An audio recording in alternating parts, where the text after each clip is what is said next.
Hi listeners, this is Deborah from Mystic Wolf SOULCRAFTS and I'm here today with Mena from Honing Your Reality. Welcome everyone to Mystical Tea Time, where we drink tea and talk about all things ascension and spirituality. Today we're going to be talking about all kinds of stuff. We had kind of a tangent talk and decided to let the conversation flow where it needed to flow, and we ended up talking about twin flames, morals and ethics as a psychic, Mount Shasta, and 5D experiences and living heart-centered. For those of you who know me, welcome back, and for those of you who are new, my name is Deborah and I'm a multidimensional channel, healer, and intuitive artist and writer. If you want to stay up to date on all the podcast episodes, make sure to go to anchor.fm/mysticalteatime. There you can find all available podcast links such as Spotify, Apple Podcast, Google Podcast, and more, or listen by subscribing on YouTube. Okay, here we go. So, what are you drinking? What kind of tea are you drinking? Today? Yes. I have youthberry tea. I've never... What? Say that again? What kind of tea? Some... Youth? Like a teenager? Like a youth? Oh. Youth tea? Youthberry? Oh, okay. I've never heard of that. It tastes kind of like hibiscus, but it's lighter. It's like just not as strong. Interesting. I've never heard of that before. I'm not drinking. I've never really heard of a youthberry, but maybe it'll make you younger. If you drink a lot of it, you'll start looking younger. Well, that would be good for my gray hair, maybe. I don't know. I kind of like my gray hair. Yeah. I have a lot of gray hair. And when I put it up, you can see it all in the mix of my hair. But I don't know. It's fine. I'm 38. It's fine to have gray hair. I have gray. You can't see it right now, but when I have my hair up in a bun or different, like parted in the middle, then you'll see a bunch of gray. And I'm just embracing the gray hair. You can't really see it now, but it's in there. Yeah.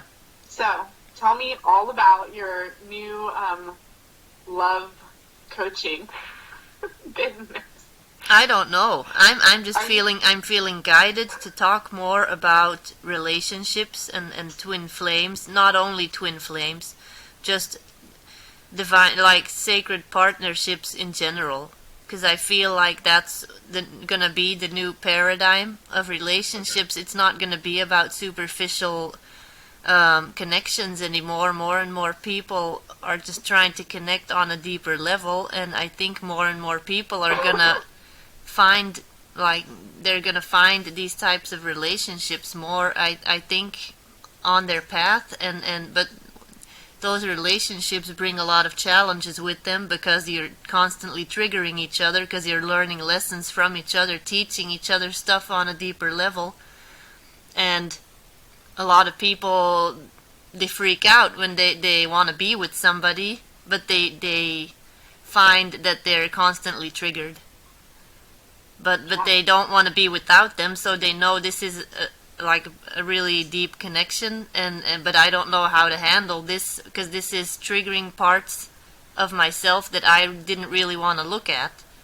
So I don't know. I posted a video on Instagram about twin flame, like a 20-minute video about twin flames. I don't know. I just felt guided to put that on Instagram, and I've had a lot of reactions. People messaging me and commenting that they were really interested in the content and wanted more. So I feel like maybe this is what people need too. And I wasn't realizing that people really want to know more about this. I don't know. Understanding soul contracts in general is a pretty necessary task, I think. Yeah. Yeah, because a lot of people don't know. When you come into knowing that is fact, that everybody that you come in contact with, you're you're playing out something on a soul level is like, I don't know, I think it like lets people drop their biases and their labels and in their I don't know, just any beef they have between each other when they realize that you're actually helping each other and that you planned it out. Yeah. And so it's kind of silly when you get mad about anything. Yeah, that's true, because that like realizing that has made a big difference for me personally in being able to forgive the father of my oldest child for the stuff Right. that happened between us. And that's why I'm able now to look at it from like an elevated perspective and look at it as a soul contract that we made. And I agreed, and I know for a lot of people that's hard to understand, because they're like, yeah, well, they did this to me, they did that to me, how am I supposed to forgive them? You're not going to tell me that I chose that experience. What's wrong with you? Right. I didn't choose that experience, but actually you did. And I know that for a lot of people they're not ready to hear that, but I'm just going to say it. You did choose that experience on a soul level before you were born. And you might not remember. So Yeah. And it's kind of like remembering that kind of stuff and even not remembering it, but allowing it to be true is also one of the most powerful things that we can do for ourselves in the moment. Oh. Yeah. I do tell my kids a lot, like when they're doing something like so out of just like, you know, they're getting in trouble, let's just say that. they're being like in some way like out of bounds, and I'm like, you know, trying to educate them or direct them, and they're not accepting anything that I have to say. And I'm like, well, I don't know why you chose this situation in your life. And they'll get mad. My oldest daughter used to always say, well, I'm sure she would probably still say it, but she always said, like, we're not the ones, you're the one who decided to have us. And I'm like, That's not true. But what is also true is that you chose me, you Yeah. know, to be your mom and to give you your struggles and your triumphs and, you know, to guide you in the way that I'm capable as the actual human me to guide you, you know, like you wanted this in my like hot mess or my like super good or whatever, you know, the spectrum. I've been a mom for a while, so I have a lot of good days and bad days in there. But yeah, I always remind them of that, and they don't ever accept. yeah, but that's the way it is though, because I like, from my own experience, both my kids, they've been around before they were born. They've been around, like hanging around, checking me out, like trying to see when is the right time to be born. They were there. I felt their presence before they were born, and they were trying to communicate with me and tell me, oh, I'm gonna be coming, be ready, because I'll be born, I'll be there next year or something. And I was like, no, I'm not having any more kids with the second one now. I was like, no, I'm done with children, I'm sorry, you're gonna have to find someone else, bye. And of course he was just laughing, like, yeah, whatever, we'll see. You'll be pregnant soon. And I'm like, no, I'm not gonna be having any more children. You have to find someone else. But he's here now. And I wouldn't want it any other way. I wouldn't want it any other way. Oh my God, I wasn't gonna talk about this, but now you brought it up. Crocheted him a bunch of clothes, so I'm super happy he's here. But that's how life goes. You make contracts with other people. You just don't remember, because the thing is, if you'd remember, then there wouldn't be any lesson to learn. The thing is, you have to get triggered. Right. You have to feel the emotions. You have to learn the lesson. And then when you can look at it from a higher perspective, then you can be like, oh, okay, now I see what we did. We were just playing a part in this little, like, theater, a play of some kind that you and we wrote the script. Oh, okay, I remember now. Yeah. I remember sharing with you and realizing that we had the, like, I guess, synchronicity of both being in marriages where we were cheated on. And that was like a spiritual awakening in itself, you know, when you come into knowing that everything that you thought was real is not real. And the link that I wanted to kind of link back so we could talk a little bit about Lionsgate. And my link in this is I actually found out on August 8th, 2015, like in a very, very undercover way, that was what was happening in my life, that I was being cheated on by my husband on Lionsgate. And the reason why I remember that it was so like, dun, dun, dun, I will never forget that day. It was somebody's wedding that we were attending, and it was the day that we decided to be in an open relationship, and it just like seared in my mind that day.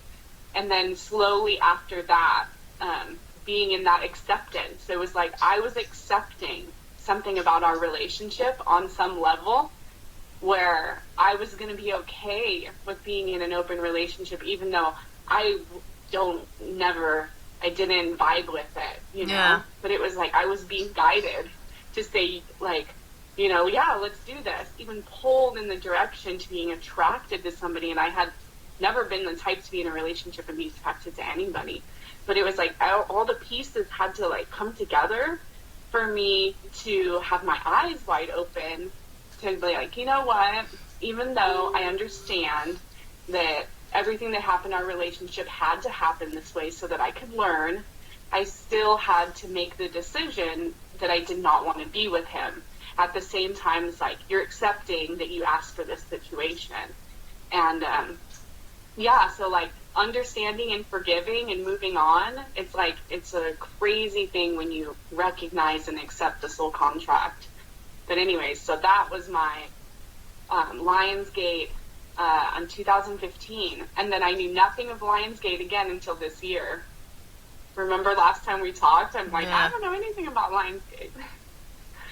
2015. So then I went to Shasta on Lionsgate, and then everything has been pretty wild since then. I did tell you about the aquamarine crystal that was given to me, right? Yeah. So it's right here. But Jared has one that's like, it's the same, but it's shaped just a little bit differently. And I'm just like saying, if that being was a real human, then prove it. That's part of the walls of inside Inner Earth. I know. I'm not even joking. That's exactly what it looks like. That's exactly what it looks like. I wish I could go get Jared's too, so I could show it to you, but if he's sleeping in the room, I don't want to bother him. But yeah, I mean, did I actually tell you that part of the story about how the person gave me, or the being gave me this stone? We were walking, and there was a clear trail, to walk on. But I thought that everything was just so beautiful. The rocks, the colors of the rocks were like lavender and rose colored. And it just like really had this like overwhelming, like magical feeling. And everything was so glittery. And there was these really soft, adorable bumblebees that had these little red rings around their legs, almost like they were wearing jewelry. Like, at least that's what it looked like to me. And then there was this beautiful tree that had some sap coming out, and I love to smell sap and like, just really feel what the tree is feeling like. So I had my arms like wrapped around the tree, and I'm like just smelling the sap, and I hear this person behind me say, "Oh, I'm sorry, I didn't see you there." And so we're like, "Oh, hello," and it's a guy probably in his 30s, shirtless, wearing like white Aladdin pants. And his hair is like up in a bun, and he has those big earrings, like the holes in the earlobes, you know? Yeah. And he says, how are you guys doing? And we're like, fine. We have this like kind of conversation about, do you know where you are allowed to camp and when you're not allowed to camp around here? He was like, you can camp wherever you want, as long as you don't cut any trees down. He's like, just be respectful and like, you know, don't like really don't mess anything up, you know, but then you can do whatever you want. We're like, okay, cool.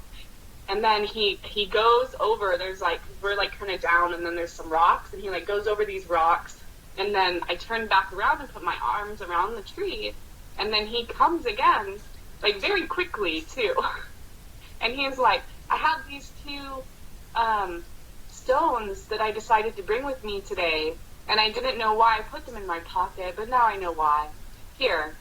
But actually, first he was yelling out, are you guys just starting your journey? Like, before we could see each other again. And I'm like, what? And he's like, are you just starting your journey? And I'm like, yeah. And then he came around and he said the stone thing, and he puts them in my hand, and like, Jared takes one, and I have one, and I'm like clutching it, and I'm like, oh my gosh, like, this is the nicest thing. Like, you just run into somebody who just like gives you this beautiful piece of, you know, like, you know where it's from. So I'm like holding it, and I'm like just so full of gratitude and so full of like, I don't know, everything. And then I just start crying and crying and crying. And then I like go down to my knees, and I'm kind of in this like meditative moment for like, I don't know, few hours, almost like 2 hours. And there was a woman off in the distance, like enough where I could see her face, and like I could see her, but she was in the distance sitting on a rock, and she was singing like the most beautiful song that you've ever sang. And as I'm like in this meditative moment, I'm like hearing like this like direct living meditation just coming into my brain. And it's pretty intense. I can't really put that much words to that part, to be honest. But there was a lot of like letting go, and I felt like it wasn't just for me, it was for anybody I had ever experienced, for anybody I had ever said I'd pray for anything, you know?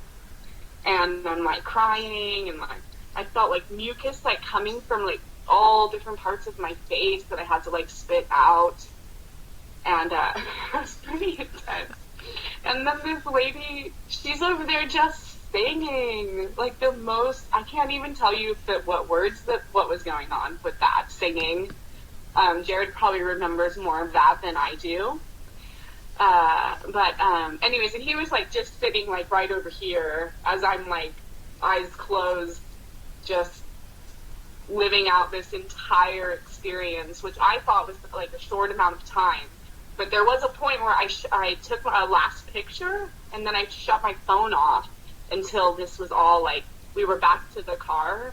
And by the time we got back to the car, it was like past 6 o'clock, and the last picture was taken right before 4 o'clock. But anyway, so I kind of like come out of it. I'm like not crying anymore. And I look towards the woman on the rock, and I like kind of reach my arm out, and I'm like, thank you, sister.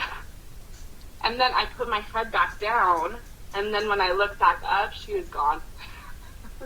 Yeah, I think... And I asked Jared, I said, did you see where that woman went? You know, did you actually see her leave? And he did not see her leave.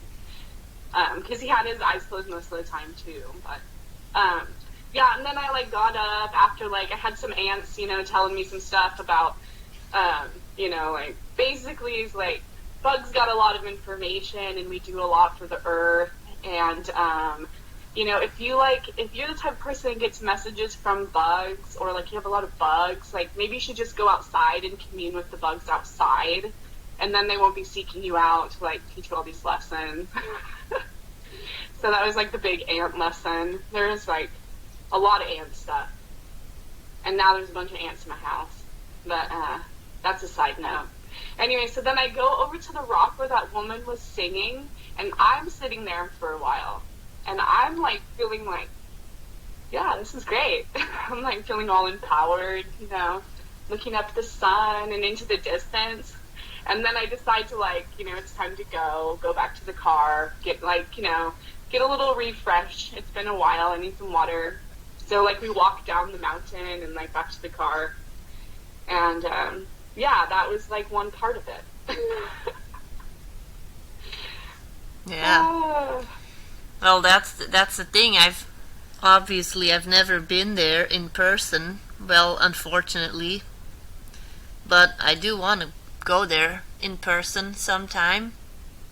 But it's when we go to these places where the vibration is higher, where the veil is thinner, basically, you will be able to step into that 5D state of reality more easily, and then when you think you see a person, you're actually not really seeing a physical person because your vibration is higher. So whatever you meet in that higher vibration is gonna look like it's just something that's similar to you because you're also in a higher vibration.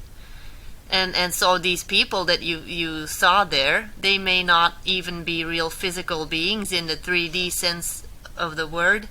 They may be people living inside the mountain, because I know most people listening to a spiritual podcast know that there are stories about people living inside the mountain, and the ancient Lemurians, basically, that they, when the continent sank, they ran and they went on to live inside the mountain, and they're still continuing to live there, and in a high vibrational way, and they're basically waiting till we elevate our consciousness again so that they can communicate with us, and they're already trying to communicate with those who are willing and able to communicate on a higher spiritual level.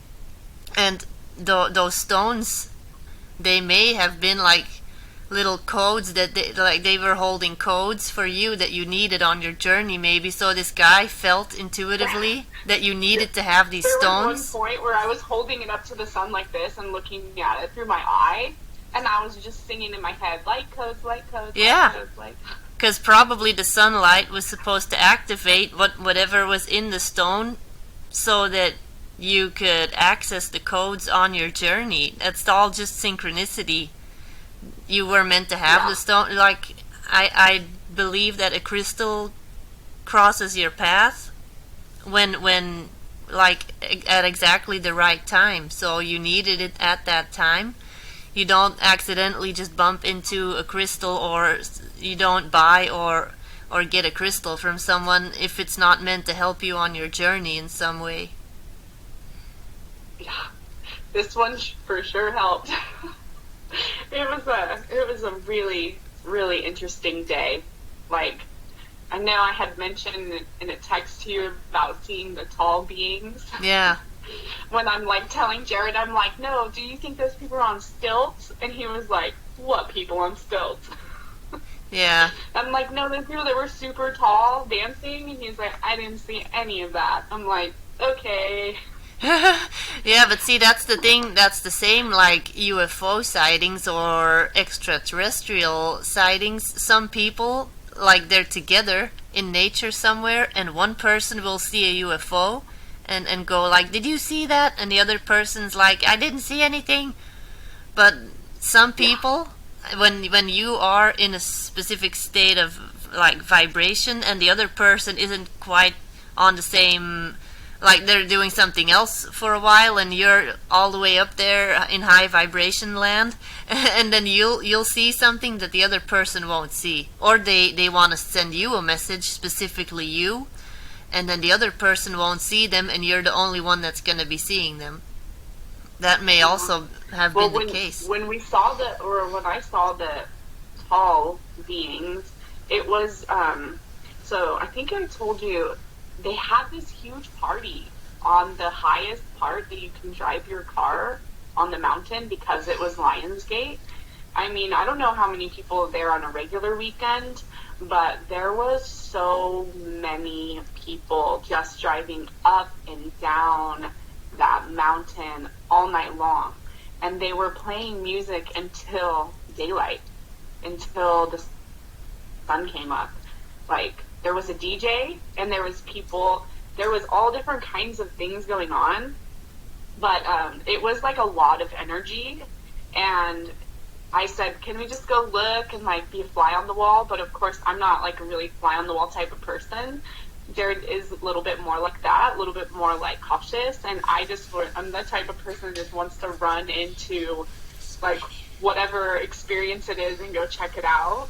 And when we went up there, it was kind of a mixed vibe. You know, there was a lot of different people. There was even a van that I would say had a bunch of TV screens. Probably they were just like UFO watching or something, you know. But the whole thing was just lined with cars. And there was like a little like circle of people around a fire. And from my vantage point, it did kind of look like witches in a circle. And there was like a lot of different like little pockets of people.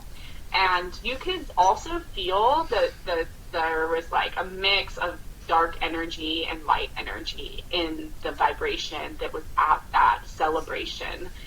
And, you know, that's like something that I think I've been like really thinking and working on, is like accepting that shadow and that dark being there, like even at a place where you would expect like just about light and happy and you know, like so wonderful.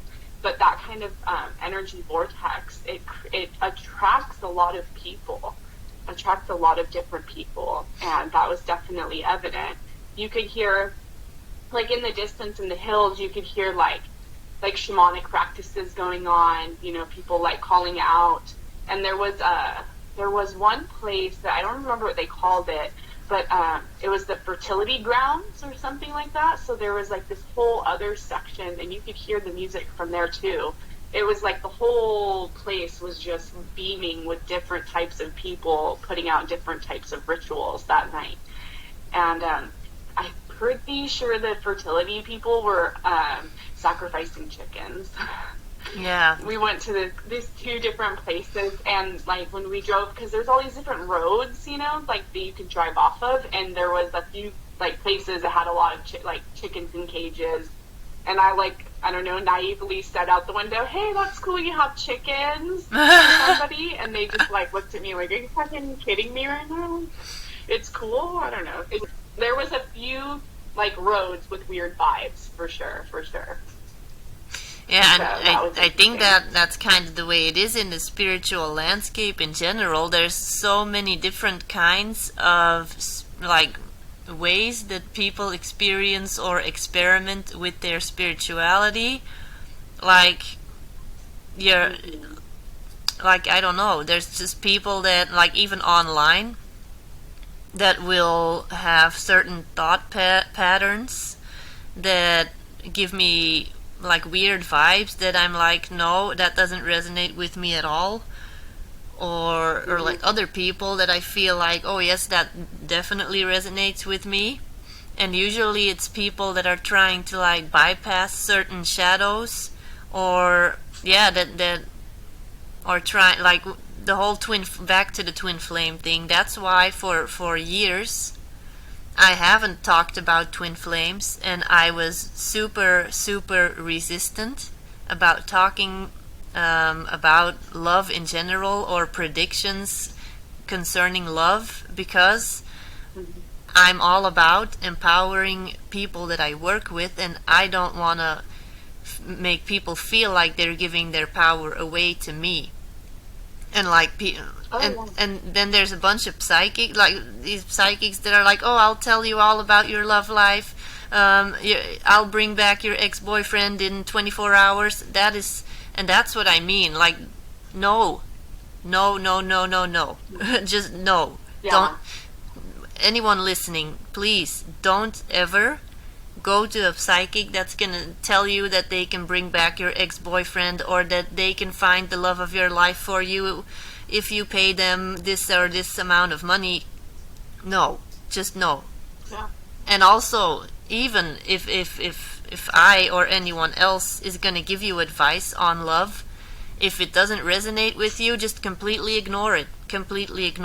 make sure that it comes from a heart-centered place. And if you still feel, oh no, I don't agree with you, then just ignore anything that I've said, because nobody knows you better than you do. I don't know, that was a little tangent I went on. I don't know why. Oh, that's okay. No, I actually was kind of thinking about that the other day, because I feel like as a whole, majority of the women that I know that are working with clients, they're all about empowering their client to recognize how powerful they are within themselves. Mm. Nobody in our circle or that I know that works in spirituality realm is trying to hook somebody and not watch them grow and flourish. Yeah. You know? But there is so much of that out there. I literally have been obsessed. I'm not even kidding. Obsessed with this thing that I like to call spiritual hijacking, which is like all about the people on social media and just everywhere in general who have seen the like desire of people right now, especially right now, like really needing this piece in their life, whether it's spirituality or reconnecting themselves with God through, like getting rid of that religious ideation, but just really finding that a spiritual center. I think it's important right now, and I think we even talked about it a few times, how because maybe people have some more time on their hands, they're home more often, they're researching this kind of stuff, and it's hard sometimes to find somebody who is genuine and who is doing this work like I believe you call yourself servant of light. Is that what you identify sometimes mostly with? Like working for the light, like just really trying to raise the vibration. So yeah, I've been obsessed with that. I literally am stalking some people on social media that I know are doing it because of their cookie cutter what are they called? Their cookie cutter posts, and how they have the same posts as somebody else, and in the same I can't say anything because I'm not trying to be rude, but there's multi-marketing businesses, right, that then say, hey, you can use your spirituality and then also promote your product, right? I'm sure you've come in contact with that. I came in contact with that in my development of spirituality. I met somebody who introduced me to that idea, use this idea, this structure, and then go for it however you want to go for it. And yeah, I think that you get spoon-fed some of the memes that you can put up, or spoon-fed some of the ideas of the week or something like that. Yeah. And they're the ones who are paying for the business Instagram. They're the ones who are getting boosted up. And then, people that are really doing it from their heart are getting lost in the mix. And then I just I get annoyed at it. And then I don't know. Yeah, but then there's also, the thing is, everything is energy.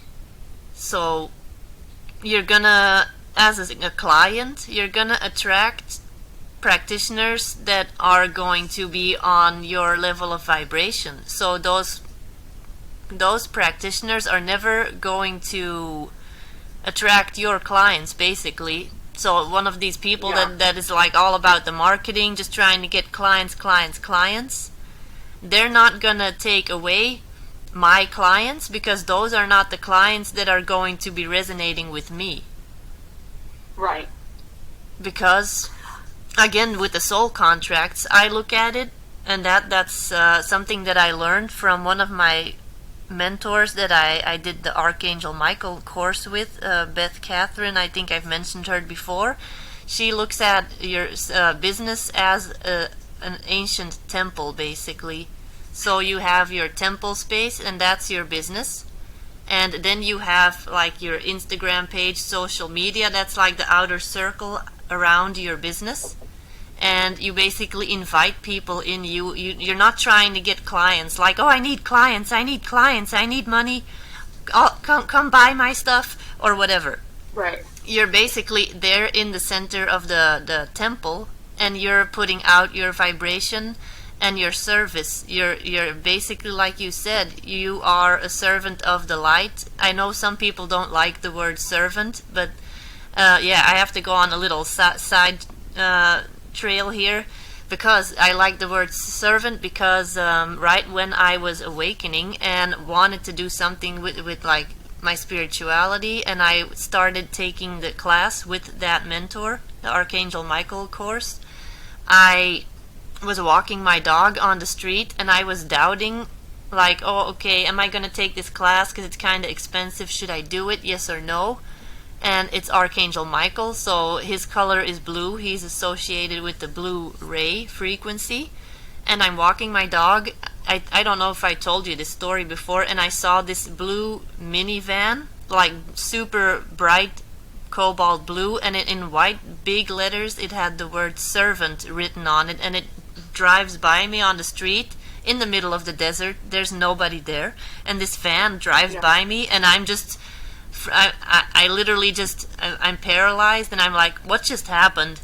That was a sign. And then I'm like, then the ego takes over. No, whatever, that was just a fan. Okay, whatever. I continue my walk, and then the next day, at a completely different time of the day, like in the afternoon, and the day before it was morning, and then in the afternoon I'm walking the dog again in a different street because I decided to walk a different way, and this van, the same van, drives by me again. I've never seen this van before, and I never saw it again. I never saw it again after that. Same van, the super bright blue van with white big letters that said servant on it. And then I'm standing there like, okay, that's just the universe like making fun of me now and saying, you wanted more signs, here's another sign. So that's why I love the word servant, because I feel like I was given the word servant as a definition to what I'm supposed to be doing here. So back to what you were saying, I'm here to serve Source. I made an agreement. I look at the people that I serve, the people that I make portraits for, that I do readings for, that I help, that are listening to my podcast right now. I look at it like I'm serving these people, and it's not me, it's Source energy that is serving these people through me. I'm just the channel for Source. And yeah, so I don't care about, oh, I have to get all these clients, the more the better. No, because the people that are going to be resonating with me, they will come to me, because I'm going to just put my stuff out there organically whenever it feels right. I don't have any marketing strategy. I just, when I feel called to post about something, I will, and it'll come from the heart, and that's going to attract the people that are going to want to work with me, because they see that I'm about service. I'm not about making a bunch of money. Money is and that's what I've learned too. Money doesn't come from all these people that are paying me. Money is provided by Source energy, and it's coming through people, but it's not coming from people. So when you're trying to put your product out there as a spiritual person, you're not going to look at these people as your source of income. You're going to see them as people that you are working with, and you're on the same level. They're not just the client and you're up there, way up there as the practitioner. You're on the same level, and you're working together. You're working with your client, and you're not working for them, but you're working together.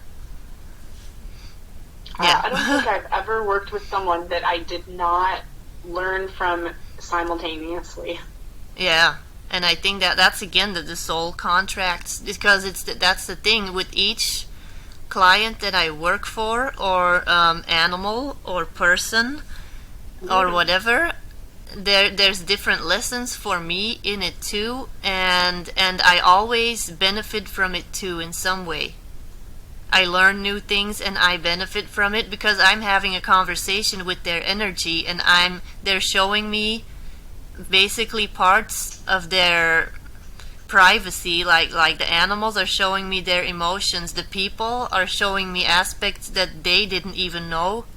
So it's very interesting each time I work with somebody or an animal. Then I get to know different parts of them, but we're all one. We're all part of the big source energy. So I'm learning about different parts of myself at the same time. And that should be the most important thing when you offer spiritual services to people. That should be the most important thing, that you want to help somebody. And then you're also going to be a better person because of it, because you're helping somebody else, because you're also helping yourself. Yeah, okay. You know what I mean. It just reminds me too, like, there was an aspect in there that reminded me, and I know I've mentioned it before, how I was gonna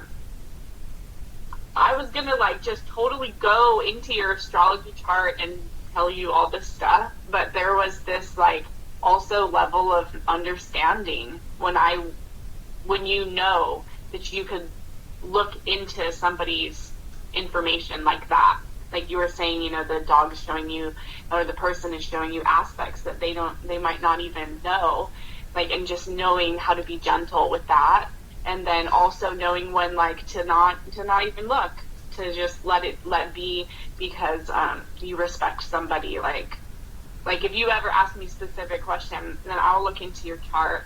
But I definitely respect a person's soul privacy, because when like one of the things that I would say I'm really, you know, talented at is being able to read somebody's energy, and I translate it straight into being able to speak.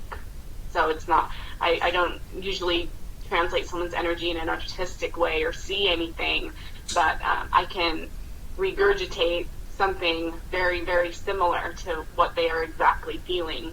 And that can be really intimidating. So I had to learn how to not do it on the fly, you know? Like I had to learn what an empath was, or what a sensitive being was, or what all of the conversations and all of the feelings were that were pulsing through my body, and then learn how to shut it down and only pay attention to myself and pay attention to the messages that are meant for me, unless being asked or, you know, having a request upon me. And I think like the more you tell people that, like the more they wonder if you're actually, like I told my sister-in-law yesterday, because it was really cool, you know, it was like the first time I prayed for my older brother, and he called me that same day, you know. It's just like, it's that kind of stuff that sometimes you want to share, but at the same time, I told my sister-in-law after I told her about how that went down, I'm like, don't tell him though, because I don't want him to think like every time he wants to call me that like I'm in there like messing around, you know. Like I want, he'll overthink it, and I don't want that. And so a lot of times when I have something come to me, or somebody come to me asking for help, and by someone I mean as someone's higher self, like I'm called to a person as much as people are called to me, learning like a really delicate way to like, you know, meet up or to start talking. Because to tell somebody like, oh yeah, your higher self came by and gave me a ring-a-ding-ding, you know, they're not going to want to hear it. They're going to be like, stay out of my head. Yeah. And like, honestly, I do, you know, I don't do that. I'm not a meddler. It takes a lot of energy, especially like if you're thinking about like energetic cords. They go both ways, you know. I can think about you, you can think about me, we both think about each other, and it can be super strong connection. But even if I'm trying not to think about someone, but they're always thinking about me, then it's extra work. And just actually one of the things I love is like getting just anybody at any level of understanding to understand that, to understand how cords of attachment and how energy really, really affects us on a daily basis. Because it does. It affects us on a daily basis. All the people that we interact with, even the people that look at our feeds or something on social media, they're thinking about us, you know. And you're, you know, crossing your fingers that they're hoping good things, or saying good things, or thinking good things. And like putting on the spiritual armor in that sense, and being prepared for being, like, you know, to be yourself and to be open and to let people know that you are here to help. But yeah, it can be exhausting sometimes. I think this Yeah. podcast should be called Tangent. Yeah, we can. Yeah, because we've talked about a bunch of stuff already. In 40 minutes, we've talked about 5 or 6 different subjects, I think. But that's good. That's good. That's good. I think, anyone listening to this podcast, they're if they're anything like us, then they will have 10 things or 20 things going on in their brain at the same time. So they're gonna be able to keep up with this conversation, no problem. Yeah, I know. We're not only multitasking in our brains, we're Multi-dimensional I can't even say. multitaskers. Yeah, for sure. I mean, it's so funny when you're like, let's just say you're walking in the woods, and you know, like, on so many different levels that you're carrying someone's prayers with you, and you're doing this and you're doing that, and it's pretty fun. I mean, you can get a little addicted to being a multidimensional being. Yeah, and Just sometimes you do have to experiencing so turn much it at off. one time. And that is why, that's also another thing. I'm going to go on another little tangent, but it's kind of about what you were talking about earlier, the practitioners, like the psychics that just are in it for the money, basically. When I just started out trying to offer my spiritual services online, I, like 2.5 years ago or something, there was this lady that contacted me, and she had really good intentions. She wanted to like set up this little online company, like basically phone and email psychics, like a website, and you could log in and people can call and see who's online, which psychic is online. You can call them and you get paid by the minute. And those things are kind of shady usually. So I was like, well, I don't really want to be associated with I don't know. But then this lady I talked to her on the phone, and she's like, yeah, no, I want to make this different. I want to make this really heart-centered. I want to make this about service. So I really felt like she had a good vibe, and I was like ready to dive in with her. So I dove in with her. And then she hired a bunch of other psychics too, but then most of those people felt off to me. They felt weird. They didn't feel like they were like aligned with what I was about. It didn't feel right, and then as a result, there was a lot of conflict between the different psychics' egos that were playing up, and just their way of working wasn't resonating with what I was doing. So in the end, then the company, like, they failed. It didn't work out. They had to close everything down. It didn't work out. And I told the lady too. I said, well, I'm sorry. I'm interested in doing all kinds of other stuff with you that is higher vibrational, that is heart-centered, but I'm not going to be doing this anymore. And that was a lesson for me too, to just work on my own, offer my services on my own. And if I collaborate with someone, let it be organic, let it flow naturally, like with you or with another friend of mine, that we may in the future do something about twin flames, offer a webinar or coaching. We're thinking about that. She's in a twin flame. She's on a twin flame journey too, and yeah, I feel like we have to just get rid of that whole idea of people calling psychics for love advice. When I want to be the love psychic that you go to, that says you have all the answers inside of yourself. You know if this person is right for you. I'm not going to tell you. I can guide you, because I actually did a reading for somebody a few days ago, a love reading. That was a result of that twin flame video that I posted. But that was for a really high vibrational person that I know is in alignment in general, that I know wasn't coming to me for love advice, wasn't giving his power away. I know this person just wanted extra confirmation of what they already knew, and then I'm okay with doing that. It felt in alignment to give this person advice on his love life, so that felt right. And that's why I think if I'm going to be offering some kind of twin flame services or sacred partnership services, that again, it's a temple. Your business is a temple. I'm not just gonna be doing readings for anyone. I want to make sure that you are in alignment, that you love yourself to begin with, because you cannot love anyone else or expect anyone to love you if you don't love yourself. And you cannot attract a balanced relationship if you don't have a balanced relationship with yourself. So, yeah, we're talking about all kinds of stuff today, aren't we? Yeah. You know, one of the things that I came to understand about energy when it comes to relationships is how you really can tell in your body whether you're with the right person or you're not. And like tapping into the body and learning about the way that you actually feel when you're happy and healthy, and not just accepting accepting pain that you've had for years, accepting bad periods that you've had for, who knows, maybe a few years or something. Like you know there's something going on with your body, and you like want to make excuses for it. Like, I'll just use myself as an example, so it'd be easier for me trying to not find the right words.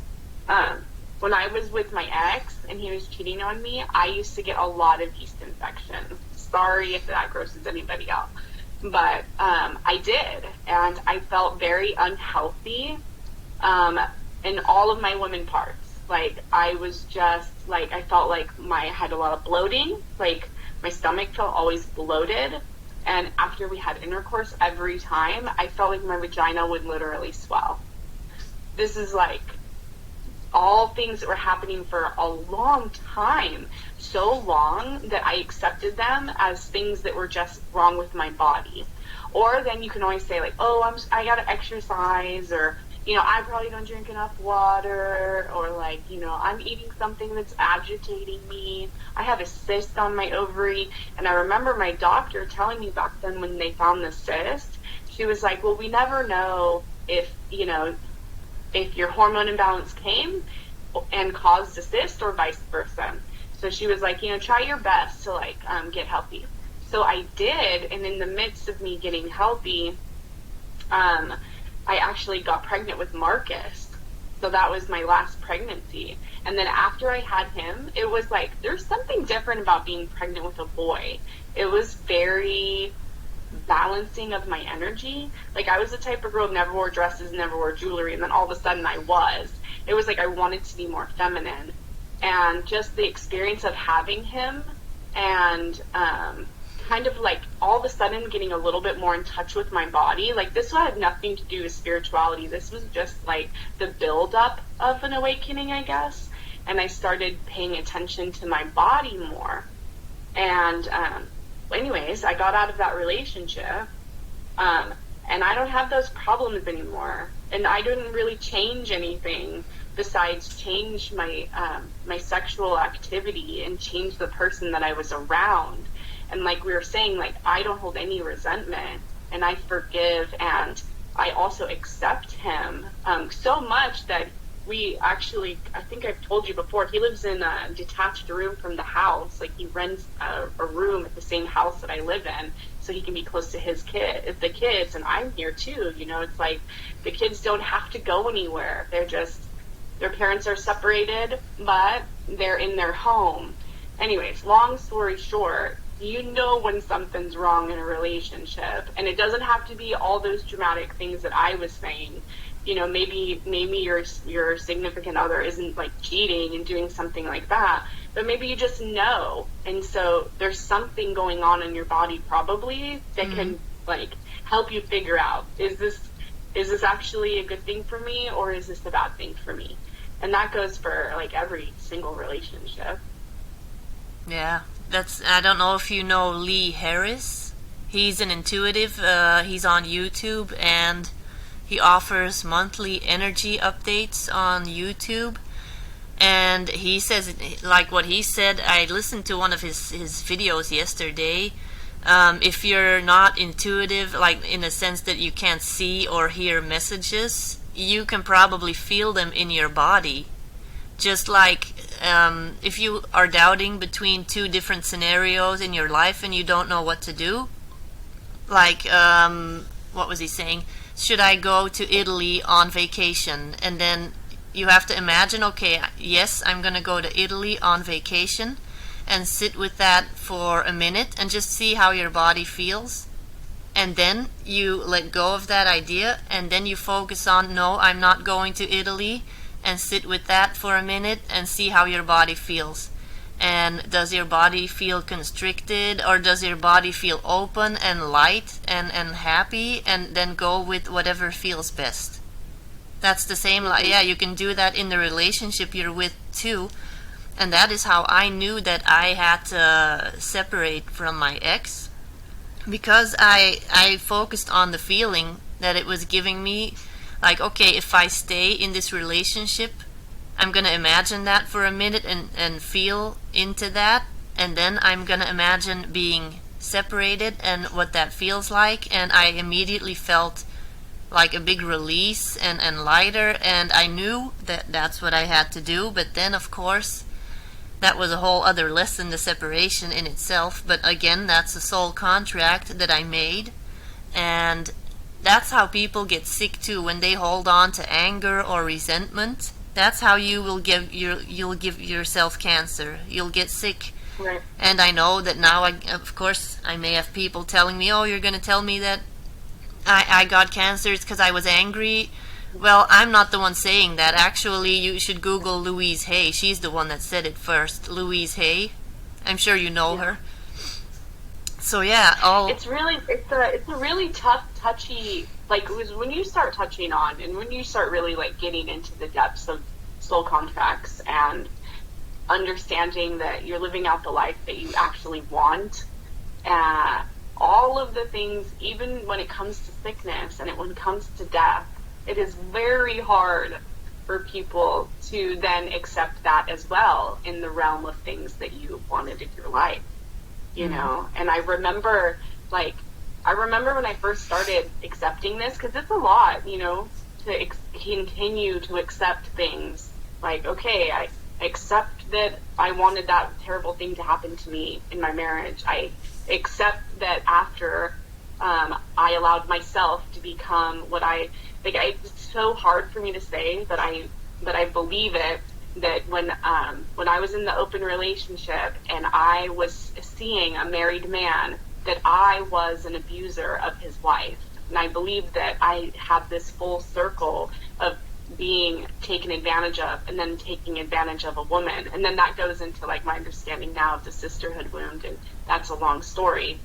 But just going to the level of accepting like all these things, and then being able to open it up. Well, I don't have cancer, right? But I mean, you saying that, I've written and like kind of like tried to work out this idea in my head, because there's tons of atrocities in the world, right? And when you start saying that every soul that's on the earth has a role to play, almost like my example of the ants, you know, like we all have this role, and we all collectively decided, and we all individually decided which what we were going to be doing in this time, in this world right now. And yeah, I'd like to say, like, I personally don't have cancer, any illnesses like that would really, really affect my life. So maybe someone who does would say, well, you don't know. And, you know, that's true. In that example, I don't know. But I do have a full acceptance that, you know, if that something happened to me tomorrow, I would understand. I would understand that there's something in there that I'm supposed to learn. Like if I got a, I don't know, coronavirus, I would understand that I'm learning something for the collective. If I passed,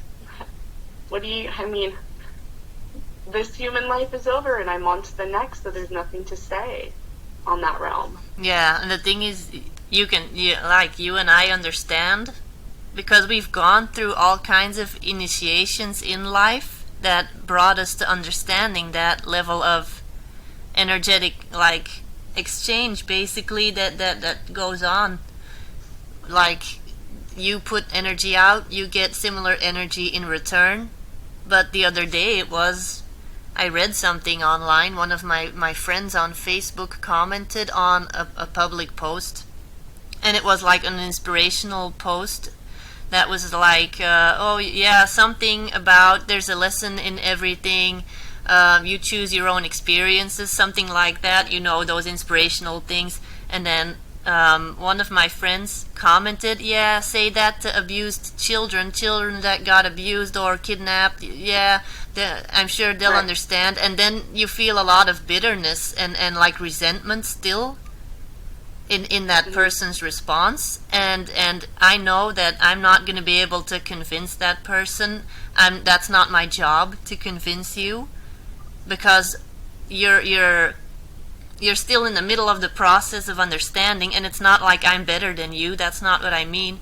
But it's pointless to try to explain, because they have to learn through experience. They're gonna get to that point sometime when they see that resentment just doesn't work, anger doesn't work. It's just not. It's too exhausting. And that you need to do something else in order to feel better. The anger isn't going to make you feel better. And it's usually, that's the funny thing. Make anybody feel better. It's usually people that have gone through some horrible stuff that are the most forgiving people and the happiest people sometimes, because they've learned that lesson. Yeah. I've noticed that. Yeah, well, and it's funny because I do feel like when we start talking about this kind of stuff, it is hard to talk about, because you don't want to offend anybody or ignite or trigger anybody. But like you always say, like if they're listening to the podcast, then they're all in for the information that they're being given. If you're listening, then you're here for a reason. I truly feel, like I said before, if you are resonating with me and you end up listening to the podcast, then you were meant to listen to the message. Or if you work with me, you're meant to listen to the message. And if it triggers you, then this was a soul contract that I made with you. Then I wrote on a piece of paper with a golden pen in heaven. You were sitting there too, whoever is listening. You wrote your name. You said, I, blah, blah, blah, will listen to this podcast. I may be triggered, but this is okay. I'm agreeing to this right now. This is my signature because I needed to learn this and this and this. So thank you for bringing that up in the podcast, and this is what I learned from it. So that's why we have to speak our truth, but in a respectful way as much as we can. But we shouldn't hold back either, because we may be helping people by triggering them. I know, that's the thing about. But we don't want to be rude about. We don't want to upset anyone either. But that's the thing. You can't hold back. You can't hold back on speaking your truth, because then you're going to be holding energy in that's not going to be healthy for you either. Yeah, and then you can get allergies. Yeah, maybe, or some kind of other, like a congestion somewhere. I don't know, something. Yeah. I'm always thinking that, because like I said, I have some allergies today, right? But it seemed like there's 3 times today where I started talking, and I wasn't just like, I don't know what I do when I'm not talking. Mindlessly scroll, read a lot, I don't know. But the 3 times that I started talking, those things, my eyes were watering, my throat was scratchy, it went away. But how are you feeling now? Like, I feel a lot better now. Because, you're like, circulating the energy. Physical happens to me, I'm always like, what's going on? I came back from Sedona last week, and with a crick in my neck, like a pain from my neck to my shoulder. And this has happened to me many times before. This same exact pain and the same exact side of my body. And it started way back when I still used to work at a Atascadero State Hospital. And and I always associated it with a lot of stress, and then a lot of, like, you would stick the key in the keyhole and you open the door and then you would just pull, right? So you're pulling these heavy doors all day long with just one arm. That was actually a no-no. We got in trouble for opening the doors like that. But anyways, So I always associated with that. And I mean, it's had me out before. Like, I've been to the doctor for it. Like, it feels like a pinched nerve sometimes, but I know better. I know better now. There's just something that gets stuck on this side of my body. And when I was in Shasta, the aunt was like, I'm trying to reset your lymphatic system, lady. You know, because, like, there's just so much in our bodies that gets stuck and stagnant. And especially, I don't know how much movement, like, everybody does, but sometimes I get stuck in a spot. Like, and this is a metaphor for getting stuck in life. You know, if it's like whatever I'm researching that week, like I could get like super obsessed with something super fast. I researched the pyramid and the use of the word pyramid for like a week straight, and I probably didn't get up from my desk for like nothing unless like somebody reminded me that I needed to like eat something or drink something, because I get like so dedicated. Anyways, and yeah, so I just need more movement in my life, because that is a sign to me that something is not right. So, like you were saying, you can just literally ask your body, when I'm reading something, if I get off track, when I'm supposed to be doing something else, there will be a little like, okay, I get it. I need to do something different. And that was like one of the biggest messages from Shasta was, I'm going to read it because I don't want to misquote myself. No one told you you could not speak. No one told you you could not move. You are free to do as you desire. Trust. Have faith. Nothing can hurt you here. That was like in repeat in my mind any time. Like, for example, I'm not a super big bug person. I don't know how I was feeling about the ants crawling all over me when I was in Shasta, but it was like one of those things where it's like, if you don't like it, nobody told you you couldn't get up from the spot that you're sitting in right now and kindly brush those ants from your feet. You're literally the one who's choosing to sit here and experience what you're experiencing right now. So anytime anything, like during that little meditation moment that I was going through that was pretty intense, anytime that I became uncomfortable, I would hear that. Like, no one told you you couldn't move. Go ahead and move. You don't need permission. Like, I wasn't being given permission by my higher self or by God at the moment with what I was hearing. But it was like, you know, like, go ahead and do it if you want to, which is just a metaphor for everything in life. You know, nobody told you you had to do like nothing, or you had to sit still, or you had to endure anything. Yeah. You have like serious free will here. Yeah, and that's, I think, the same thing with like abusive relationships, or just relationships with friends or family members that are imbalanced. Like, we think that we have to endure all kinds of behavior and that we aren't allowed to stand up for ourselves in a respectful way. But we can do that. We can perfectly say, I'm not okay with this, and I can walk away right now. But yeah, a lot of people are afraid to do that sometimes. Yeah. And a lot of people, like, I don't know if they have a misunderstanding of free will, but I know that I misunderstood free will for a long time. Like, free will versus fate or destiny, and just being like kind of like fate and destiny sounds like way more magical, you know? And when something happens and you're like, oh, it was fate, you know, fate brought us together, it just has this more romantic sense. It always has for me. And then, like, free will, okay, well, we think we have free will, but when you really start to break it down and you understand how controlling an ego can be, or how controlling your subconscious can be, free will starts to become something more that you have to actually work towards. Instead, it's not something that that we innately live by, and we think we do. That's the mind. Sorry to say that. I don't know how else to say it. But, you know, like, we think that we're so free, but we're holding ourselves hostage. Yeah. Yeah. That's a lot of interesting stuff that we've talked about in an hour and 8 minutes now. But we still have a lot of more. Like, we can keep on going, really. No, one day we're going to be like the Joe Rogan podcast, and Just we're going to 3 be talking hours. for 3 hours, and Yeah. people are going to be like, "When's the next 3 hours? Because we love you." Yeah.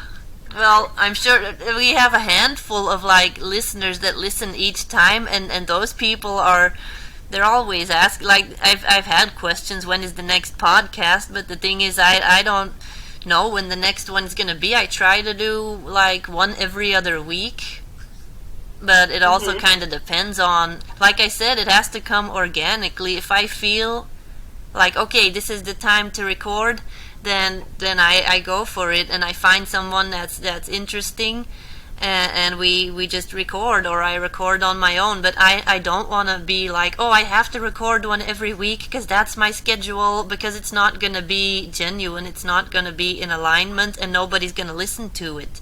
I want to put something out there that has my heart and soul in it, that has the person that I have on's heart and soul in it, because that's the only way I'm going to get people drawn to the content, because they're going to resonate with it. If it's just out there because I want to get more followers on Instagram or something, it's not going to be genuine, and I'm not going to be attracting the followers that I want anyway. Right. And it's more about just talking.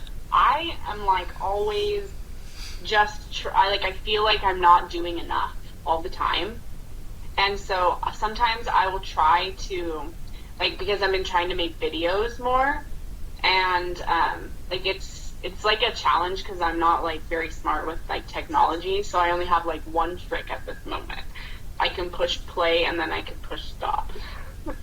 But what I'm doing is, like, I'm feeling like at the end of the day, when I've already done a lot, but at the end of the day, I'm like, oh, I got to do something. I got to like try to record this video, like read this one thing or do this thing. And then when I'm doing it, I can't get it done. But it's because I'm like, oh, I need to do one more thing, even though I've already done all the stuff I need to do for the day. I'm always burning like the most energy out. It's been like that since I came back from Shasta. And so I think it's just a lot of me like living out here in like all these energetic realms, and then like constantly having to try to pull it back. That's why when we went to Sedona the 2 weeks after Shasta, it was so grounding. It was kind of like, you know, in Shasta you're just like thrown up there. You're like spread out in a million pieces getting all this information, and then you go to Sedona and it's just so comforting. And I was there with the family, so that was like a different vibe. Mm-hmm. But yeah, that's one thing I'm really working on right now, and it's like, I don't feel like I have to get more content out there for followers or for anything like that, but it is like, I feel like sometimes I feel a little still like impending doom, like I need to get things done quicker, or I need to get the message out faster, but it's not, it never feels, that feels more ego, like it's my ego that's trying to do that, and then it's totally mirrored by the fact that I can't record the video. I just can't do it, and I end up deleting it. Yeah, that's the thing. Sometimes you have to know when to take a break and to ground in some of the energies and rebalance yourself, because that's the only way you're also going to be able to be a good light worker or be in service, because when you're balanced, you can serve others in a balanced way. And yeah, I think that's kind of enough for today, because we've covered a lot. And I think that's going to be a lot for the listeners to integrate too. So yeah, I think that is probably it for today. But it was awesome to talk to you again. It is awesome to talk to you each time you're on here. And you're definitely going to be back anyway, and we'll talk more about all kinds of other cool stuff. So to anyone listening, thank you for listening, and we'll see you next time. That's it for this week. I'm so glad that you decided to tune in and join us for this episode. You can connect with Mena and all of her offerings and poetry and more on her Facebook page and Instagram. All details will be mentioned below in the description box. And I'd love it if you commented on all the stuff that we've been talking about. What are your thoughts about it? And if you want to stay up to date on the podcast episodes, you can go to anchor.fm/mysticalteatime, and there you can find all available podcast links or listen by subscribing on YouTube. And in between podcast episodes, I post regular short videos on IGTV, so follow me on Instagram if you aren't already following me, and I'll see you next time.